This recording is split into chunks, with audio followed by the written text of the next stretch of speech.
Broadcasting Company. DZRH, a proud member of MBC Media Group.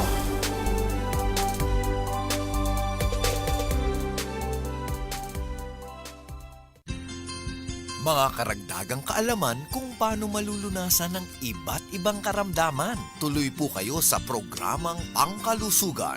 Lunas! Lunas! Lunas!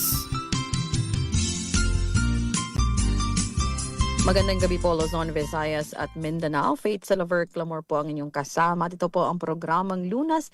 Hatid sa atin ngayong gabi ng Sunburst So Palmito. Isang oras ng talakayan tungkol sa pangangalaga sa ating kalusugan. At dahil po kasama natin ang Sunburst, Prostate Alert. Kaya sa mga kalalakihang nakikinig po sa atin ngayong gabi, isang magandang talakayan na naman tungkol po sa enlarged prostate. No? Bibigyan namin kayo ng kaalaman tungkol dito. Bakit nga ba nagkakaroon ito? At paano makakatulong ang Sunburst So Palmito sa may mga benign prostatic hyperplasia or enlarged prostate. Para po samahan tayo sa ating discussion ngayong gabi, makakasama po natin, graduate po siya ng FEU at kasalukuyan pong Medical Director ng Quezon City Health Department. Kasama natin Dr. Vincent Lou Mendoza. Doc Vince, magandang gabi po sa inyo.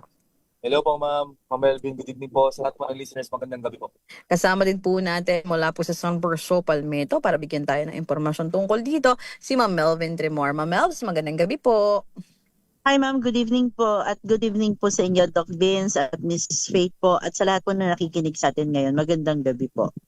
Yes, sa mga nakikinig po sa amin ngayon, Luzon, Visayas at Mindanao, Prostate Alert. Sabi ko nga po sa inyo, no, kung may mga katanungan po kayo or gusto niyo po makisali sa aming discussion ngayong gabi with Doc Vince and Ma'am Melvin, 0945-118-8301 or 0928-890-7077. Yan po ang ating text line or hotline po dito sa ating programang Lunas, hatid sa atin ng Sunburst So Palmito. Doc Vince, ilang beses na nating natalakay, no? At narinig ng mga listeners natin ang ating pagtalakay ng enlarged prostate at kung ano-ano ang mga sintomas nito na nagiging sanhi ng problema sa pag-ihi ng ating mga kalalakihan. Ngayon ay, syempre, isa-isa natin sagutin yung mga katanungan pa rin. Bakit nga ba lumalaki ang prostate ng mga lalaki? Ano-ano ba ang dahilan kung paano ito malulunasan at paano mababawasan ang problema sa pag-ihi? So first, Doc Vince, sa mga bago nating tagapakinig, no, ano ba tong prostate, Doc, sa katawan ng lalaki? Ano yung pinaka-function nito at bakit nagkakaroon ng problema? Yes po, no, ang prostate po ay sa lalaki po na hindi tayan.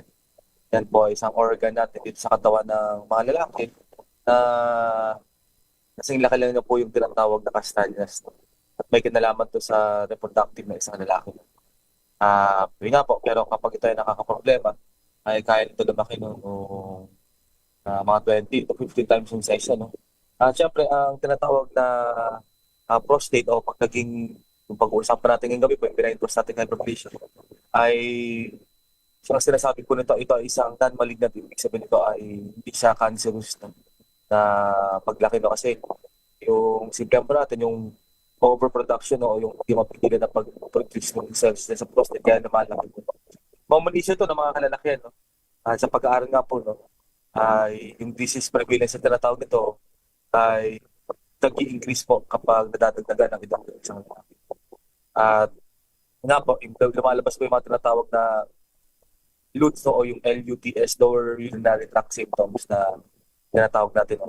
Sa pag-aaral nga, no, kapag isang lalaki ay umabot ng mga nasa 60s, no, 50 to 60% ng kalalakihan ay nadadiagnose ng tinatawag na paglaki ng prostate o yung BPH. At nag-i-increase to ng 80 to 90% kapag ang isang lalaki ay maabot ng 70 years old pataas. Ay nga po, no? So, bakit nga po pa nagkakaroon ng tinatawag na paglaki ng prostate? Yan, napangkita po natin isa kanina. So, sa advancing age, sa pag-edad po, at number 2 po, yung tinatawag na hormone na testosterone. No? Napag-aralan kasi natin na kapag patuloy po ang pag-produce ng yung hormone na testosterone, ganun pa isang steroid hormone, no? Ay napapalaki na po sa point ng budyok para lumaki po yung tinatawag na prostate. Mhm. So normal itong nangyayari sa mga kalalakihan, Dok. Wala bang mga ibang factors, Dok? Bakit yung iba, umiidad naman, nagiging 40 years old na ba, pero walang nararamdaman o walang naging problema sa kanilang prostate. So, pwede ba, Dok, na maging factor din kung paano yung lifestyle ng isang lalaki? Yes, maganda pong ano, Ma'am Faith, no, Ma'am Melvin. Well, yun nga po yung ano, no, may mga risk factors na tinatawag, no. Pwede natin itong hatiin sa dalawang klase, yung tinatawag na non-modifiable, hindi na maaaring mabago, no? At saka modifiable, yung maaaring magbaguhin. Ano ibig sabihin yun? So, risk factors, tulad po ng edad, siyempre, genetics, ibig sabihin po namamana, di ba? So, yan yung mga non-modifiable, no? O yung obesity, yun nga po kasi nabanggit natin ang testosterone ay isang term, so obesity, siyempre, yan po yung tatawag na modifiable o kayang baguhin. Siyempre, magbabawas ng timbang, exercise, disiplina sa pagkain, yun po yung mga dahilan yan. Tsaka yun nga, nabanggit natin ng edad, tsaka yun nga po, yung tinatawag na hormone na testosterone. No? Pero, madagdag ko lang din, no? Yung mga hindi po na-diagnose, nga po, nabanggit natin, baka hindi nga po sila na nakapag-screen, baka akala nila noong araw, yan, infection lang, tiniis, baka nagkaroon ng ibang sakit, antibiotic, nagamot na rin antibiotic yung paglaki ng prostate. May mga ganun po kasing pagkakataon na nangyari, no? So, yun na po. So, sa diet po, ano po ba ibig sabihin? So, yun nga po, lagi ito binabanggit dito. Hindi lang din siguro dito sa paglaki ng prostate, pero siyempre yung mga pagkain po na mataas sa antioxidant, mga tinatawag po na beta-carotene, carotenoids, nakakapagpababa po hindi mo po mapipigilan pa rin siguro.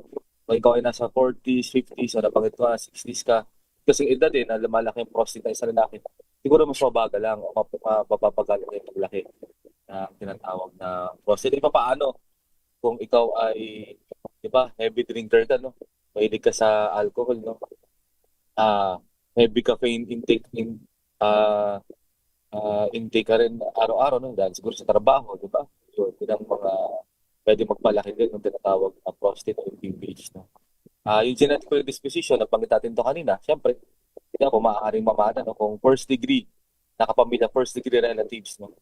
Na nagde-demonstrate siya o ibig sabihin ay pinapakita niya na may fourfold increase daw na magkaroon ng BPH, no? Obesity, metabolic syndrome po, mga i-disease po natin ito, madadaanan tayo metabolic syndrome, ibig sabihin po, tulad po ng mga hypertension, o mataas ang BP, o insulin resistance, diabetes, nga po, dyslipidemia, lahat po kasi yan, pag pinaghalo-halo mo yan, at karamihan din, hindi naman sa lahat ay, di ba, may pagdagdag ka ng timbang, mga obese na mga pasyente natin yan, kaya lagi nating inaano rin, bukod nga dito sa prostate, yung nutrition o yung tamang pagkain. Kaya yun po. Ayan. So again po, may mga factors pero naturally tama, Dok, 'di ba? Yung mga lalaki talaga ilalaki ang kanilang prostate. So sa ating talakayan nga po ngayon, yung mga katanungan ng mga lalaki na madalas na nakikinig din sa atin, sasagutin natin bakit nagkakaroon sila ng problema sa pag-ihi. So babalikan po natin yung mga tanong na yan sa ating pagbabalik po sa programang Lunas hatid sa atin ng Sunburst Palmito. Again, maaari po kayong mag-text sa 0945-118-8301 or sa 0928-890-7077. Kami po ay magbabalik pagkatapos po ng ilang paalala. Ang oras na yan ay hatid.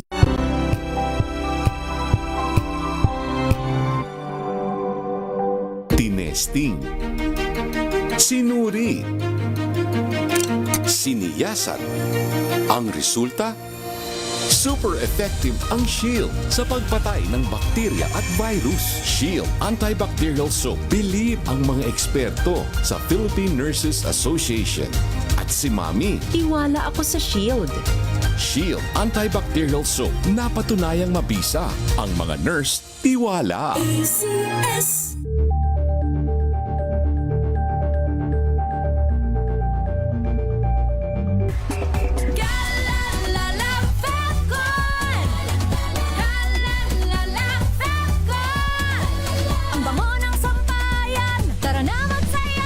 Calefacton, amoy nakaka-joyful.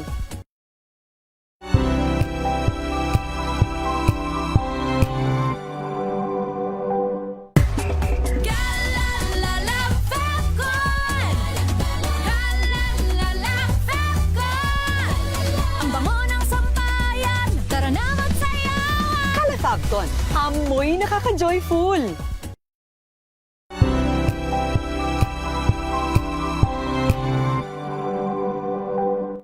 Maulan man, no worries na amoy kulog ang damit. Charm Fabcon, bangong kumakabloom, tanggal amoy kulog sa bango ng charm. Kaya gamit ko, Charm Fabcon with Bloom Fresh technology. Kills 99.9% of kulob-causing bacteria.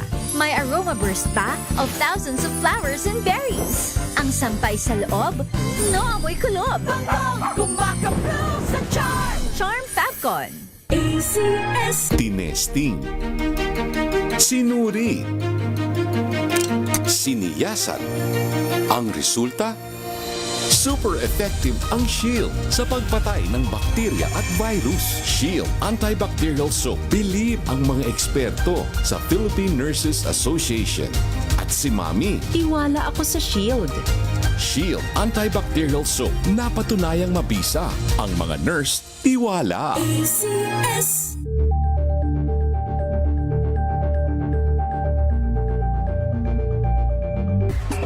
Galalala Fabcon! Galalala Fabcon!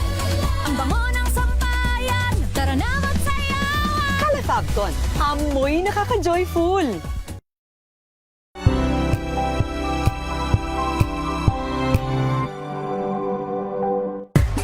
Galalala Fabcon!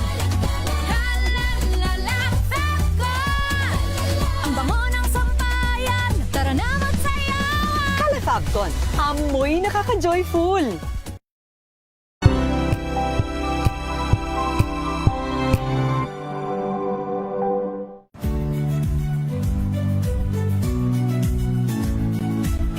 Magandang araw mga kaibigan. Ito po ang inyong balerina ng bayan, si Lisa Macuja Elizalde, na nag-aanyaya sa inyong samahan kami at ang aming mga espesyal na panauhin para sa kalahating oras ng masayang kwentuhan sa aming programang Art to Art, kung saan ang usapang sining at kultura ay para sa lahat. Huwag kaliligtaan, tuwing linggo, alas 3:30 ng hapon, dito lamang sa DZRH Radio, DZRH TV, at via online streaming. Nagbabalik po tayo sa programang Lunas. Hatid pa rin po sa atin ng Sunburst Sopal Mito. So, Doc Vin, sa ilang mga episodes na rin natin, no, palaging tanong sa atin, bakit ba daw nahihirapan silang umihi, Doc? May iba sa mga kalalakihan natin na hirap sa pag-ihi. Ito ba, Doc, ay isa sa mga sintomas ng paglaki ng kanilang prostate? Yes po, no? Kaya nga pala lalo na yung mga pasyente natin na tinatakbo yan sa emergency room, no? Kapag malaki-malaki na yan. Nakita nyo, iba din sinosondahan o nilalagyan yung urinary catheter para lumabas yung ihi. Well, isa-isahin po muna natin.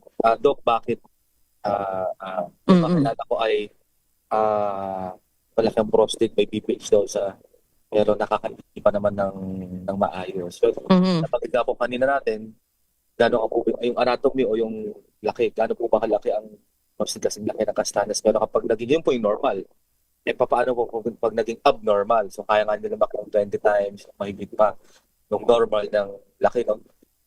Diyan nga po kasi sa anatomy na kinalalagyan yan ay yan po sa may nakatikip siya din sa daanan ng ihi, yung tinatawag na ureter, nakapatong dyan sa urinary bladder sa lalagyan ng ihi. At madami, bukod po dyan, madami diyang ugat yung tinatawag na nerves. So, nagko-control. Halimbawa, di ba, parang pag nagugutom ka, siyempre, sabi ng katawan, kailangan mo kumain. Nauuhaw ka, yung ugat na yan, yung nerves na magsasabi na kailangan mo uminom ng tubig. Diba? Mainit ang panahon. So, nasisilaw ka, kailangan mo sumilong mo. So, yun yung... pero kapag lumalaki ng prostate na iipit na yan, naiipit siya, kaya hindi na nakokontrol yan. Ganun din yung so initially, kapag lumalaki yan, so maaaring siya ng dumadaan pa, nakakalabas pa yung ihi kasi nga hindi pa masyado malaki. Pero kapag napabayaan na po yan, na masyado malaki na, siyempre na, isipin nyo sa bahay, di ba? Sa bahay, kuha kayo ng hose, ilagay nyo dun sa gripo. Tapos buksan nyo, di ba, mga Melvin Hawkins, so lalabas yung tubig dire-diretso, di ba? Ganun ko po gusto nyo isipin nyo na. Pero kapag malaki-malaki na yan, di ba, ipitin nyo yung hose, di ba? So, di ba, hindi na makalabas ng ganun po nangyayari dyan. Actually, ang tawag po lahat yan, nabanggit ko na rin kanina, yan po yung tinatawag na LUTS o yung lower urinary tract symptoms. May mga ano na pwede rin natin hatiin yan. Ibig sabihin, yung frequency, yung kadalasan, nocturia. Ibig sabihin po nocturia, yung hindi mapigilan ng pag-ihi sa gabi. At saka yung urgency, yung parang pakiramdam mo, parang kang, di ba, parang kang nakikiliti, parang kang naiihi. At saka yung tinatawag na voiding, ibig sabihin sa voiding sa Tagalog pag-ihi po, voiding disorders. Ibig sabihin po, problema sa pag-ihi. Di ba? So, ibig sabihin, di ba, kung ano, lagi sinasabi nito, baka napapansin niyo po, no? Makabasag pa din yung pag-ihi nyo, ngayon napapansin niyo yung ihi nyo, tulo-tulo na lang, sa paan na lang. So, ulitin ko, so, yung una, dun po sa storage o yung sa pag, ano po ng ihi. Di ba, yung dalas, yung di mapinan ng pag-ihi sa gabi, saka parang kang lagi na ihi. So, itong isa naman, problema sa pag-ihi. So, dati malakas, ngayon, mahina na. Tapos, yung isa, yung susunod, yung straining. Di ba, ibig sabihin, yung totoo po yan. May mga pasyente na tayo na kailangan pang, di ba, kailangan pa mag-squat yan, minsan kailangan pa pigain yung sa may puson para nalabas yung ihi mo. Tapos yung tinatawag na yung tapos mo umihi, di ba, ma'am, parang pagkaram. Tapos pag umihi, mapalalaki man yung babae pag nag-CR tayo, lumiman na ng ihi. Pag nag-evacuate yan siya, pag lumabas yan sa katawan natin, dapat yan ay parang maginhawa ka, wala na iwan. Pero may mga pagkakataon na parang may hesitancy, parang may parang incomplete emptying natin. Ibig sabihin doon, parang pagkatapos ng umihi, parang may naiwan. So, yan po yung mga pwede nating o makatulong sa atin o maka-establish natin ng mga tinatawag po na LUTS and urinary tract symptoms para po makapunta tayo din sa tinatawag na diagnosis. So, malaman po ng isang healthcare professional, isang doctor, yung tinatawag na sakit na paglaki ng prostate na BPH. So, Dok, paano nila ma-observe, Dok, na abnormal na yung pag-ihi nila? Kasi yung palaging umiihi, tapos yung iba naman, hindi na madalas pag-ihi. Ano ba yung, kumbaga, ano yung red flag, Dok? Kasi sabi mo nga, pwedeng nahirapan sila mag-umihi, pwede namang panay-panay sila pag-ihi. Well, una, lagi sinasabi nito, madami nabanggit ko ng ibang sakit, diba? Insulin resistance, mataas ang cholesterol, mataas ang BP, may tinatawag na metabolic disorders. Kasi may mga sakit din tayo, o kaya, yan, sakit, number one, pwede rin meron tayong sa lifestyle natin, mahilig tayo uminom ng coffee, milk tea, o baka sa init ng panon, baka ikaw ay inom mo kasi yan po ay tinatawag mga diuretic din. So, ibig sabihin ko lang, may mga, example po yun sa pag poorly controlled o pag hindi kontrolado ang diabetes, na kapag isang dahilan din yan o naging cause din yan ng tinatawag na polyuria. Ibig sabihin, ihi ka ng ihi, hindi na control yung paglabas po ng idal nga po dun sa basics na nangyayari sa katawan ng tao. Inaano ko lang po dito, sa gabi, ito madalas sa tanong, ito, sa gabi ba, gaano ba kadalas dapat umihi? Yung sa gabi, sa buong ating gabi, siguro isang beses na umihi ka, okay na po yun. Pero kung mas madalas ba doon, mukhang may problema na. Pero may may disclaimer tayo din, kasi may din siya. Pero syempre kung ikaw naman ay bago kang matulog, pagkakain mo ng hapunan alas 8, alas 9, bago ako umiga, uminom ka ba naman isang litro dahil mainit, naintindihan. Syempre expect po natin, ibig sabihin lang po natin, yun nga po yung lifestyle, take din natin syempre yung in consideration yung mga nagamot o ibang sakit. Saka yun na po, yung intake din, siyempre, mini-measure din natin yan pag nag-visit sa clinic natin. Baka kasi mga dahilan din, baka hindi naman malaking prostate mo kahit ikaw ay 50, 60 na, baka iba po ang dahilan. Pero, yun na po, sa physical examination natin kasi gagawin din natin dyan, pag pumunta, pinipili natin yan bukod sa medical history. Pinapatuwad natin yan, Ma'am Bete, alam po to, diba, yung mga nakapag-physical examination na kahit siguro sa isang beses sa buhay na expect natin sa mga lalaki dahil nga po, kailangan niya sa trabaho. Yan yung DRE po natin, ibig sabihin, tinutusok po yung butas yung pinapatuwad kasi nga po, yun lang po yung paraan. Diba, napanggit natin nandun yung kinalalagay na doon natin yun. Nandun sa may sa may daanan ng ihi dyan po sa may lalagyan. So, tutusukin yun kakapain. Pag kinapapa kasi nandun yung prostate. Doon lang natin yan lang po yung access na. So, syempre, during yun, pag pinaproper physical examination, tapos syempre, plus yung medical history, na syempre, kung kailangan po nung lagi sinasabi ito nito, di ba, Ma'am Faith, yung mga further evaluation, ano ba yung mga ancillary test, di ba, tulad ng baka yung kailangan ka ipa-urinalysis, di ba, baka pwede ka rin, di ba, sabihin yung tinatawag na PSA, kukuha na ka ng dugo para ma-check yung prostate. Sa pinakasimple po, pag pumunta sa atin, yung ginagamit natin ng kadalasan yung tinatawag na IPSS, no? Yung scoring to eh. So, doon pa lang po ang ibig sabihin po yun, yung International Prostate Symptom Score. Gano'ng kakadalas umihi, sa gabi, gano'ng kakadalas umihi, gano'ng kakadalas umihi. So, nandun na po yun. Doon pa lang, kahit pa paano, malalaman natin kung ito po ba ay dahil sa prostate po ba, o baka dahil sa ibang problema. So again, ano yan maraming pwedeng sakit na may kinalaman sa pag-ihis. Yung sinasabi nga lang ni Doc is mahalaga talaga na magpa-check up ang mga kalalakihan, no? So pag edad na ng 40 years old and above, Doc, parang birthday gift nila yun, Doc, no? Sa kanilang sarili na talagang magpa-check up, magpa-check ng prostate para maiwasan yung mga maaring komplikasyon. Actually, yun yung next question natin na ano-ano ba yung magiging komplikasyon kapag pinabayaan nila, no? Or hindi nila binigyang pansin yung mga sintomas na dala po ng pagkakaroon ng enlarged prostate. Kasi marami din nagtatanong sa atin, Doc, kung konektado ba ang prostate cancer sa paglaki ng prostate. So yan po yung ating sasagutin sa pagbabalik po ng ating programang Lunas, hatid sa atin ng Sunburst Sopal Mito. So maaari po kayong mag-text sa 0945-118-8301 or sa 0928-890-7077. Itutuloy po natin itong ating talakayan, hatid sa atin ng Sunburst Sopal Mito pagkatapos po ng ilang paalala. This is easy.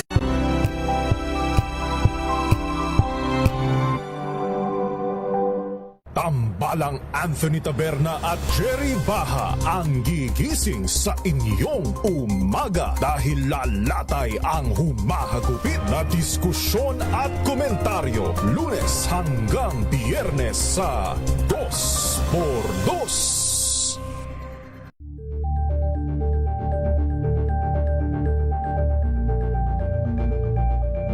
Alamin ang mga maiinit na isyung pambayan, mga balitang kailangan mong malaman, usapin sa pamahalaan, politika, ekonomiya at kabuhayan. Ito ang mga dapat mong malaman, pakialaman at pag-uusapan dahil kayo ang tinig ng mamamayan dito sa Damdaming Bayan. Live sa DZRH Radio, DZRH TV at DZRH Digital. Kasama sina Lakay, Deo Macalma at Elaine Apit. Araw-araw, Lunes hanggang Biyernes. Damdaming Bayan.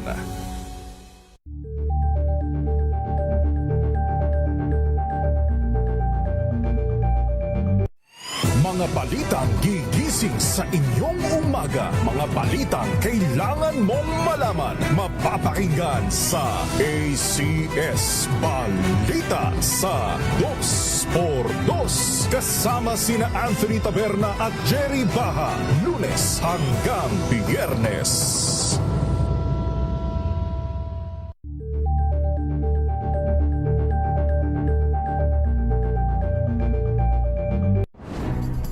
Good vibes ang hanap mo?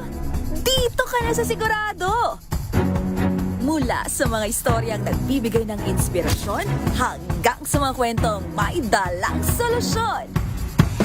Mga balitang pampagaan, pakiramdam at pampaganda ng araw. Hindi lang ba sa good news, kundi the better news. Mula Lunes hanggang Biyernes, 1:00 ng tanghali sa DZRH TV.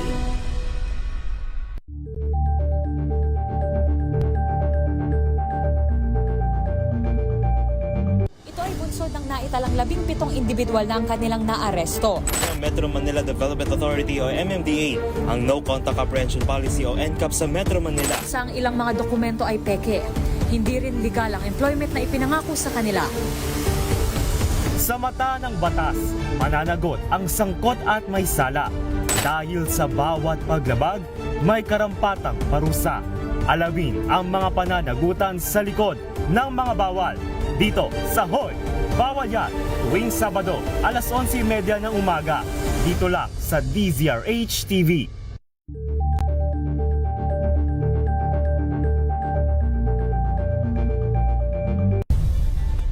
Nagsimula sa pangarap hanggang sa maabot ang tagumpay. Iba't ibang kwento, iba't ibang mukha ng atletang Pilipino. Mas pinatindi, mas pinalakas, at mas pinaaksyon sa Match Point tuwing Sabado, 12:30 ng tanghali sa DZRH TV.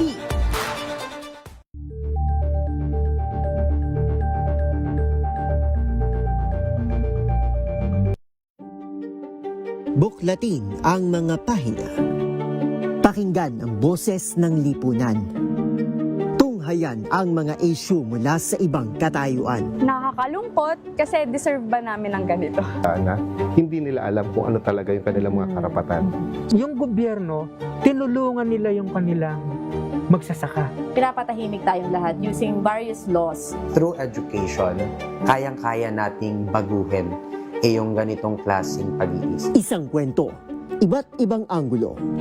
Dito, sa Point of View. Cure, kaya para sure, atin ang pakinggan ang palatuntunang pangkalusugan. Lunas! Lunas!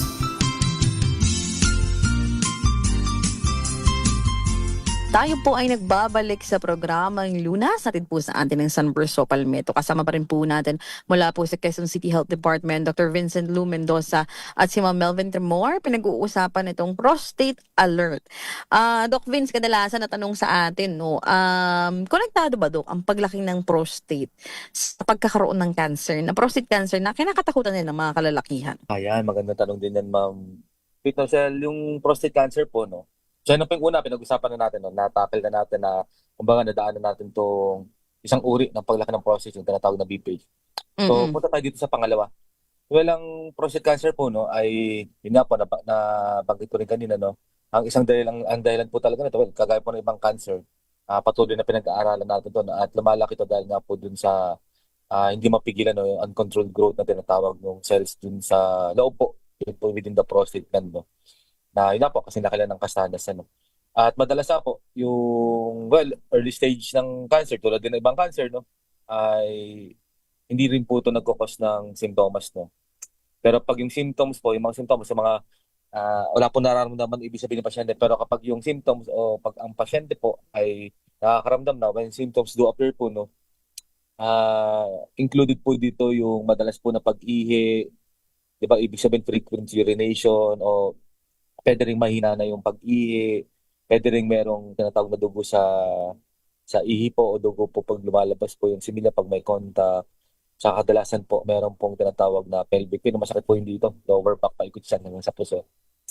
Yun na po, sa mga early stages kasi ng prostate cancer, ganun din, no?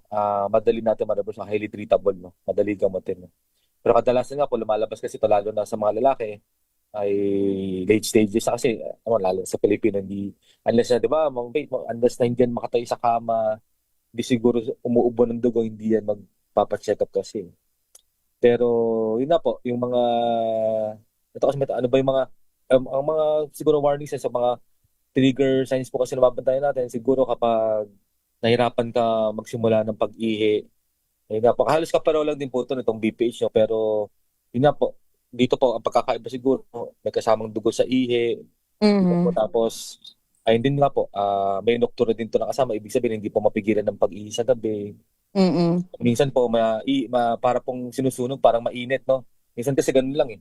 Akala nila, kaya para po bang mainit, yun po, burning sensation na tinatawag sa paglabas po ng iyo, kaya paglabas po ng simila, ejaculation na tinatawag. At saka yun na po, nabanggit ko kanina yung pelvic pain, no? At madalas, dire-diretso, minsan hindi na siya nawawala. Pain po dyan sa lower back, paikot sa hip, siya po yung pelvic pain na tinatawag. Yan po yung pangalawang dahilan ng prostate cancer. Ay, maganda, may tanong dito, Ma'am Pete, no? Pag ako po ba ay nagka-BPH ay magkakaroon, automatic daw ba? Ay, hindi po, magandang balita po, no? So, napag-aralan po natin, hindi po ibig sabihin na siguro ito nagtanong, hindi po ibig sabihin na nagka-BPH ka na o pag nagka-BPH ka, ay matik o mapupunta agad sa prostate. So wala pong connection yung dalawang sakit. Inulitin daw ka, so kung ikaw may BPH yan o gumaling ka na sa sakit na BPH, hindi ibig sabihin na 1 year from now, 12 months from now, 10 years, ay magkakaroon ka po ng prostate cancer. Risk factors, no, halos pareho lang din po ng BPH na tinatawag. No? So sa edad po, no, kadalasan po naman ito, mga prostate CA, advancing age, nasa 50s, nasa 60s, pero may mga naging kaso na rin tayo, nahawakan tayo na kahit nasa 40s, nagkaroon pa ng prostate. So, ganun din po, yung tinatawag na family history o genetic predisposition, no? So first degree relatives po, first degree na kapamilya na nagkaroon kayo ng cancer sa prostate, maaaring magkaroon ka rin. Kaya nga yung screening and diagnosis, lagi nga sinasabi natin no, sa programang Lunas, no, 'di ba? Early to, 'di ba? To detect, 'di ba? Early din na mabigyan ng intervention, no. So pag nabigyan ng intervention, ikaw ay gagaling, ikaw ay magiging healthy, magiging happy ka syempre. So yun po yung pangalawa, yun po yung prostate cancer. So ano po yung pangatlo? Yung pangatlo po, ito naman ay matatagpuan sa mga pasyente natin o kapamilya natin na mas bata sa 40 years old na nasa 20s, nasa 30s, na ito ay siyempre ito pa yung talagang maano pang pagsikrito o paglabas ng hormone testosterone, ibig sabihin mga sexually active no, at kadalasan may mga history to ng tinatawag na STD o tulo. At bakit lumalaki yung prostate? Lumalaki po dahil nga po, ano po ba yung nabanggit ni Doc na yan po ay tinatawag na bacterial infection, no? Infection po ng bacteria, so wala pong ibang gamot dyan, kundi po tinatawag na antibiotic, no? Ganun din yun, syempre. Kailangan din syempre early intervention kasi pag napabayaan naman po yan, ay nga, pupunta na tayo dito sa mga tinatawag na komplikasyon. Madali gamutin natin kahit yung BPH kahit yung prostatitis, di ba? So, yung mga komplikasyon po kasi na paulit-ulit na recurrent na UTI, paulit-ulit na infection sa ihi, hindi po maganda yun. Baradong-barado, mayaman po sa mineral ang ihi ng tao, no? Kaya kapag hindi makalabas yan, hindi ma-evacuate sa katawan ng tao at naiipon yan, nagpo-form po yan ng crystals o yung tinatawag na stones. At kapag nagbuo ng katulad ng din po ng bato sa ibang parte ng katawan ng tao, kidney stone, dahil siguro narinig nyo na po kung ano pang mga bato, hindi rin po pare-pareho ang laki niyan o yung size. At yung ureter po, yung daanan ng ihi natin, manipis na laman lang po yan. Kapag yung nabuong bato dyan, mas malaki dun sa dadaanan. Siyempre, ano po ba? Siyempre magkakasugatan. Kaya nga nabanggit kanina na Doc, yung mga pasyente na dinadala sa hospital, sa emergency room, kapag sinusondan minsan, may dugo, no? Ay, Doc, may dugo, prostate cancer. So, hindi naman po siguro prostate cancer, may dugo. Dahil nga po, pag nagpapass through, pag dumadaan yung bato na mas malaki dun sa laman, ay nagkakasugat siya na nagkaka-ischemia na kasi naman. Yun po. So, yung mga komplikasyon po na ganun po, tulad po ng bato, yan po tinatawag na obstructive na kasi pag masyadong malaki, pag masyadong malaki, kahit naman sa anong bagay, hindi makalabas, may dadaan, hinarangan o highway, o sa tren, di ba? O, kakapanood natin itong linggo, di ba? Sa Thailand ata nangyari, di ba? Hinaharangan yung bus, dumaan yung tren. So, di ba, ganun na yun. Pag masyadong malaki, ma-obstruct na yung flow o yung dalo ng ihi, no? Siyempre, magre-resulta yan sa pagtaas o increased pressure, no? Papalya yung kidneys, no? Siyempre, pag pumalya kidneys, ito ay mag-lead sa tinatawag na dialysis. Kaya yung yung BPH, yung mga, di ba, prostatitis, antibiotic, di ba, antibiotic lang pinabayaan, no? So, madali po gamutin, ibig sabihin lang natin. Kaso pag, may mga na maaari mas malala ang mangyari sa atin pag pinabayaan po. Yung parang hindi siya life-threatening yung pagkakaroon ng benign prostatic hyperplasia, Doc, but yung mga complication can be life-threatening, tama, no? So, Doc, actually kasi isa rin sa mga questions sa atin, kapag nagkaroon ba ng enlarged prostate, hindi na pwedeng magkaanak ang isang lalaki or pwede siyang maging sterile? Pwede pa naman magkaanakan na nababanggit ako lagi nito, no? Kasi nga po, ang ginagawa pa ng prostate sa katawan natin, no, na sisikrit siya nung similya, no? Na kapag lumabas po, di ba, similya na lalaki, napansin nyo pagkatapos ng ilang segundo, nagiging malapnaw yan. Ganun lang din po, no? Gusto po isipin nyo nito ni Doc na parang parang sa biyahe, parang sasakyan dapat pag nagbiyahe, walang traffic, no? So, kaya nga po, yun po yung talagang target natin na pag-treat po nung tinatawag na prostate. Kasi nga po, may pag hindi nagamot siya, magkakaproblema po talaga. May nga, pwede maging sterile, pero kaya nga po yung treatment option natin ngayon dito, no? Talagang patient-centered. Ibig sabihin kung ano pa yung gusto ng pasyente. Baka sa mga may pasyente, gusto pa magkaanak, ba? So, dati nga po noon, dahil nga po ang tatay ko ay si Rana, ang paglaki ng prostate, kundi ay surgery, no? Pero ngayon po, ay hanggang kaya po ng medical, dadaanin po muna natin sa gusto pag-inom ng gamot, no? So later on na po yung mga tinatawag na kung pwedeng i-surgery, pwedeng tanggalin prostate. So yun po yung paggamot po ng prostate po, no? Kasi nga po may ugnayan yan dyan sa reproductive. So importante yan. Ganun din po, no? Kasi ito may tanong, no? sagutin na natin mo, Pete, no? Go ahead, Makaka-apekto Doc. daw ba magandang ang pagtayo po kasi ng ari na yung erectile dysfunction kasi yung erectile dysfunction po na tinatanong na itong para po ang pagtayo ng ari kasi ng isang lalaki, wala kasing buto yan. Kailangan po niyan yung pagdaloy ng madaming dugo dyan. Di ba? Halimbawa, pag real talk, di ba, pag kayo siyempre naglalabi-labi ng partner mo, di ba, siyempre kailangan niya ng foreplay. So, kailangan yan kasi talaga pagdaloy ng dugo. No? Ngayon, nabanggit natin kanina, di ba, paano dadaloy yan? Halimbawa, kasi makakonektado yan dyan din yan.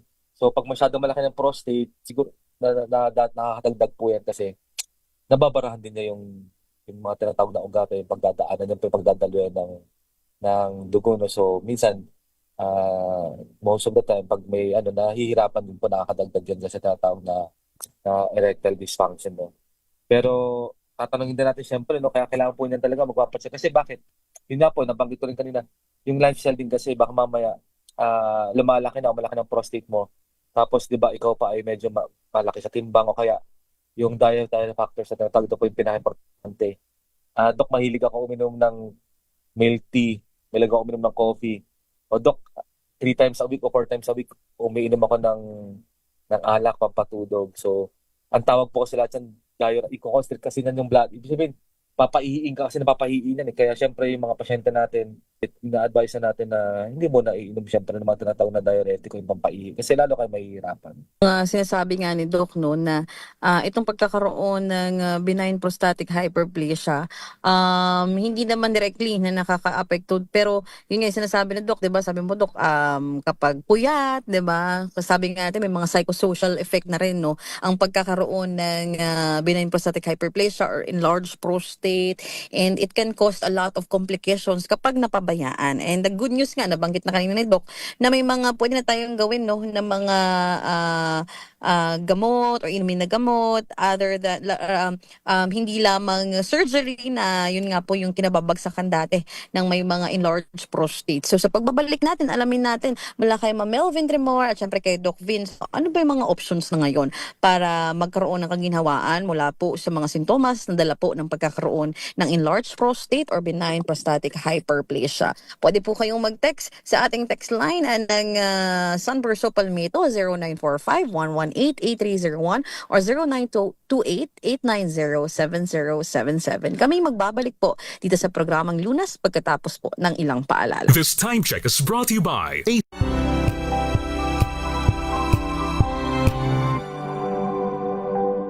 Hello, Washi! Laundry day na naman! Yay! Anong meron? Mancha ng chocolate, putik, may libag pa! Kaya natin yan! With Pride Washing Machine Detergent, may triple stain-away formula. Tanggal ang makapit, madikit, at malupit na dumit mancha. Kaya easy-easy ang labada. Mula noon hanggang ngayon! All you need is pride! All you need is pride! ACS! Wow, ang saya. Isang barangay na labada, puro mancha pa. Goodbye, pahinga. Mommy, isang laba lang yan sa Pride Bar Blue. May powerful stain-away enzymes na malupit sa dunit mancha. At di masakit sa kamay. Isang laba lang yan! Hello, pahinga. Hello, Pride Bar Blue! ACS! May nagbago. May arte. May budget. Akala nyo lang yon. So solid! White Rose Papaya, wow, White Rose! White Rose Papaya, wow, White Rose! White Rose Papaya! May glow up with White Rose Papaya. White Rose Papaya. May puti power times 2 kasi may papaya at niacinamide. May shea butter and tea tree oil pa. Kutis sulit ang glow up. Glow up with White Rose Papaya! White Rose Papaya. Kutis sulit ang glow up. ACS!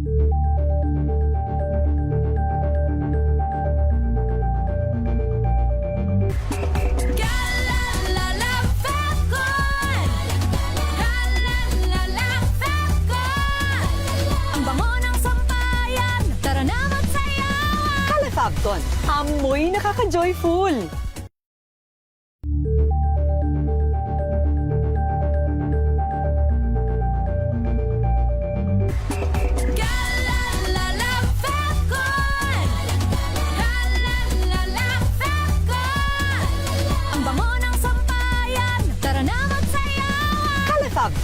Amoy nakaka-joyful!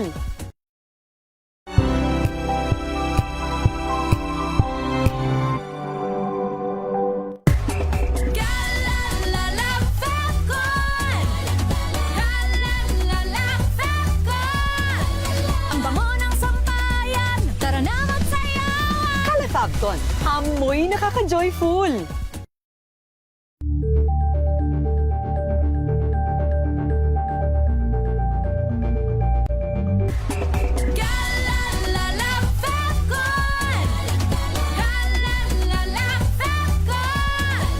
Ang bango ng sampayan, tara na magsayawan! Calefabcon, amoy nakaka-joyful!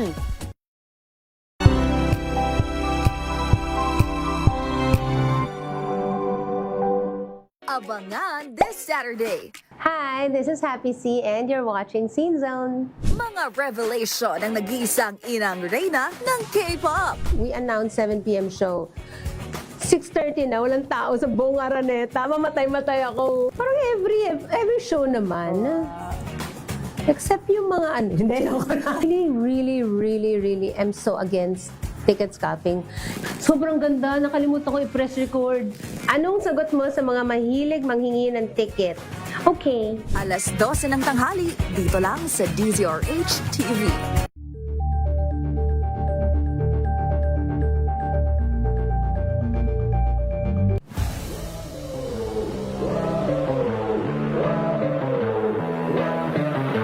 Konting maturity kasi yun nga, before talagang kumbaga gusto ko lang is maglaro lang dati. Kumbaga kahit anong mangyari, at least basta naglalaro ako ganun. Pero ngayon syempre, isipin mo na yung long time, like kailangan namin manalo muna para like maganda yung itakbo ng team namin. Meron pa bang mas mahalaga sa buhay mo aside from basketball? Ano pa yung mga bagay na pinaprioritize mo? Syempre, family ko. Kasi sila naman yung number one kung bakit ako naglalaro ng basketball. Mas maganda kung one franchise lang ako lalaro. Yun yung pangarap ko. Hi, ako si Justin Arana, isang professional basketball player para sa Converge Fiberxers. Abangan ang ating exclusive interview dito lang sa DZRH TV Matchpoint. Mabuhay ang atletang Pilipino. Tayo po ay nagbabalik sa programang Lunas. Hatid pa rin po sa atin ng Sunburst Sopal Mito. So, Doc Vince, na-mention mo kanina, Doc, no, na good news sa may mga enlarged prostate na hindi na lamang surgery ang solusyon. So, ano ba, Doc, maaari nilang gawin upang magkaroon ng kaginhawaan po mula sa pagkakaroon ng enlarged prostate? Yes po, madagdag ko lang Ma'am Faith, no, Ma'am Melvin, no. Sa parte kasi ng health education natin, lalo na sa prostate, kasi kailangan talaga nito ay ini-involve natin yung pamilya o kaya yung partner o yung asawa, no, sa paggamot talaga. Kasi yun po yung mga challenges natin o yung barriers na halimbawa yung may resistance yan sa behavior change, diba, kasi nga yung mga paniniwala ng kaya nga po tinatama na rin natin kasama na ngayon sa health education natin and health promotion yung binibreak natin yung mga stigma o yung mga maling paniniwala ng mga nung araw nung matatanda, no, yun nga po resistance sa behavior change dahil nga po din sa mga na-ingrained na habits to social norms. Ito po, totoo po to yung mga literacy, hindi lang po sa health. Alam mo to, Ma'am Faith. So yung mga limited na literacy sa atin, no, mahihinder kasi na yung effectiveness ng paggamot, no. Yun nga po, may mga pasyente rin na tayo na baka mamaya hindi nakakaintindi ng Tagalog o ng English. Siyempre, huwag mo na i-English yan, kakausapin mo na ng Tagalog yan. Well, yan po yung mga paraan lang na gusto na ma-share ni Doc na paggamot, no? Sa paggamot, punta na tayo dito sa gamot, no? So, bukod na sa surgery, bukod sa diet, nabanggit na natin kanina, bukod sa non-pharmacologic, ibig sabihin hindi. So, may mga gamot tayo na pwedeng inumin, no? So, nakahati ito sa 3 grupo, itong mga tinatawag na gamot na ito, no?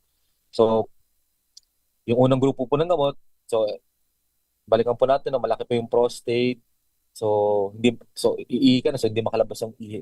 So itong unang grupo ng gamot po, ang gagawin po nito ay paparelaxin niya, papakalmahin niya yung mga muscles na nakapaikot po dun sa tinatawag na prostate natin para makalabas ng tuluyan, makalabas ng komportable yung ipon. So yan po yung unang grupo ng gamot, no? So ano po yung pangalawang grupo naman ng gamot? Punta tayo dito, no? So ito po yung pinag-uusapan natin kanina pa. So ulitin pa natin, malaki po yung prostate at gusto na lumabas ng ihi, naiihi ka na, so hindi po makalabas. So ang gagawin po nitong grupo ng gamot na ito ay walang iba po kung hindi papaliitin na po diretso yung tinatawag na prostate at yan po yung tinatawag na Sopal Metopon.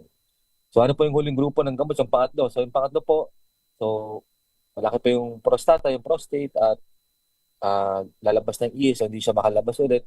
So ito po ay kombinasyon ng unang nabanggit natin, ng unang dalawang grupo. No? So kombinasyon, papakalmahin niya, paparelaxin niya yung muscles na nakapaikot din sa prostate at magkasabay po at the same time, papaliitin niya po yung tinatawag na prostate po. So yan po yung tatlong grupo ng gamot na maaari natin inumin para sa BPH po sa paglaki po ng prostate. So Doc, ito nga sinasabi mo, no, itong Sunburst Palmetto na makakatulong sa may mga enlarged prostate. So ito po yung sinasabi ni Doc na hindi nyo na kailangan magpa-opera para magkaroon ng kaginhawaan mula sa discomfort na dala po ng pagkakaroon ng enlarged prostate. So kasama po natin ngayon si Ma'am Melvin Tremor mula po sa Sunburst Palmetto para bigyan tayong kaalaman tungkol dito. So Ma'am Melvs, ano po ba itong Sopalmetto, Ma'am? Ang Sopalmetto po, ito po ay isang small palm tree po na matatagpuan po sa Southern Europe, Africa at sa coastal region po ng Amerika.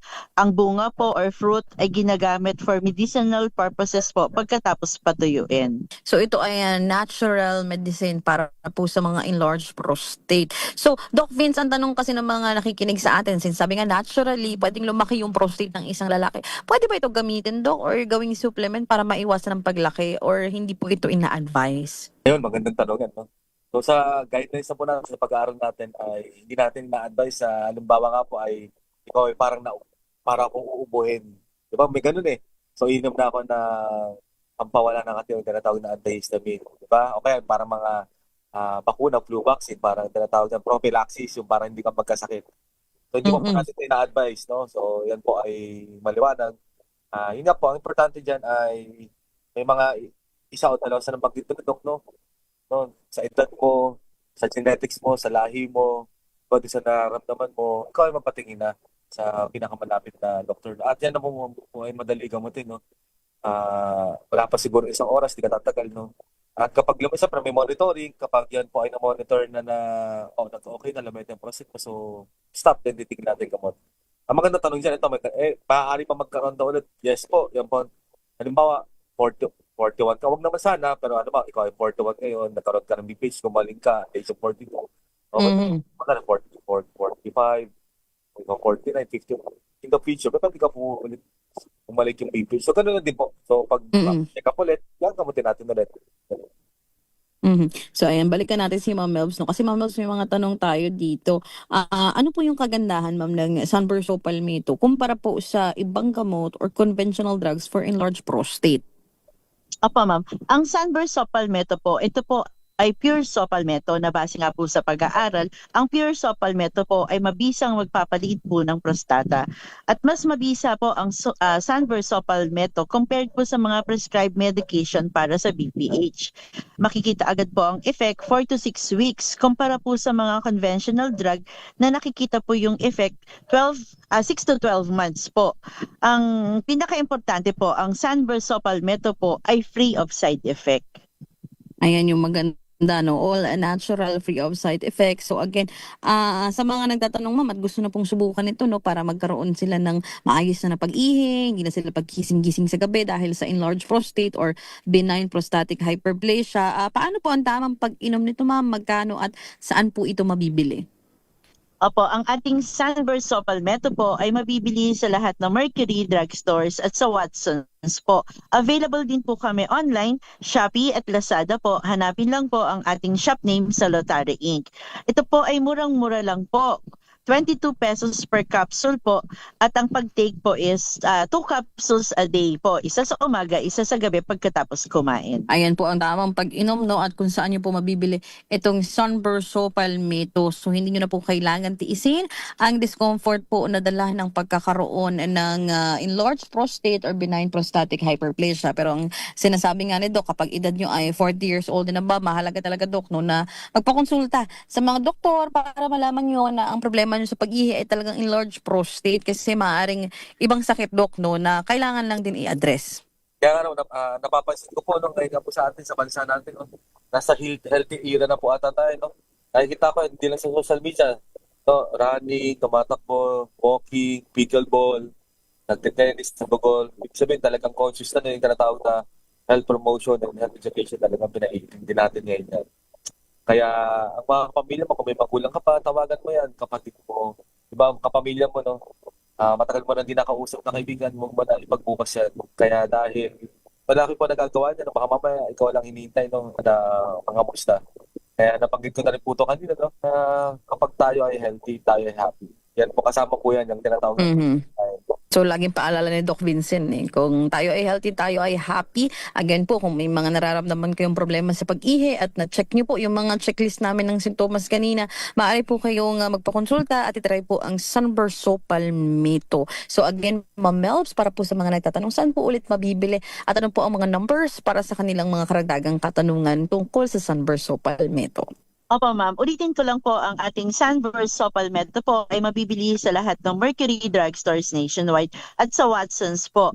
Available din po kami online sa Shopee at Lazada. Hanapin lang po ang aming shop name sa Lotari Inc.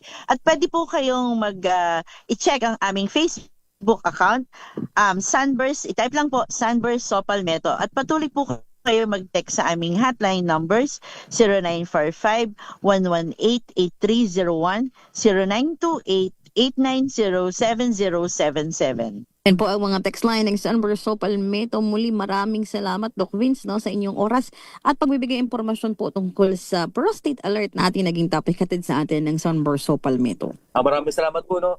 Sa ating DCRH family sa Lotari, no? Good evening po sa lahat ng ating listeners, no? Ayan, maraming salamat, Dr. Vincent Lou Mendoza, nakasama natin mula sa Quezon City Health Department.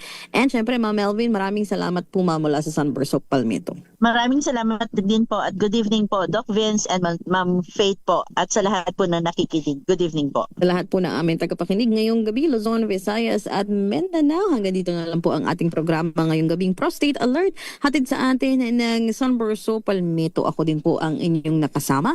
Faith Salaver Clamor, lagi nagpapaalala na prevention is better than cure. Magandang gabi po, Luzon, Visayas at Mindanao. Mga kalunas, tandaan, bawat karamdaman ay kayang lunasan. At para madagdagan pa ang kaalaman, manatili pa ring nakikinig dahil ang Lunas may extension na sa ilang saglit. Lunas Extension. This time.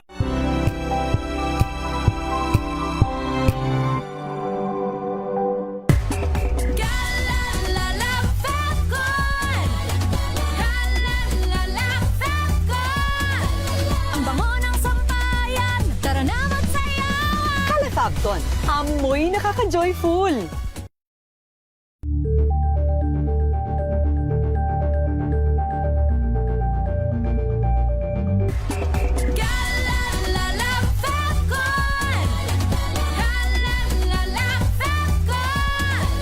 Ang bango ng sampayan, tara na magsayawan. Fabcon, amoy nakaka-joyful.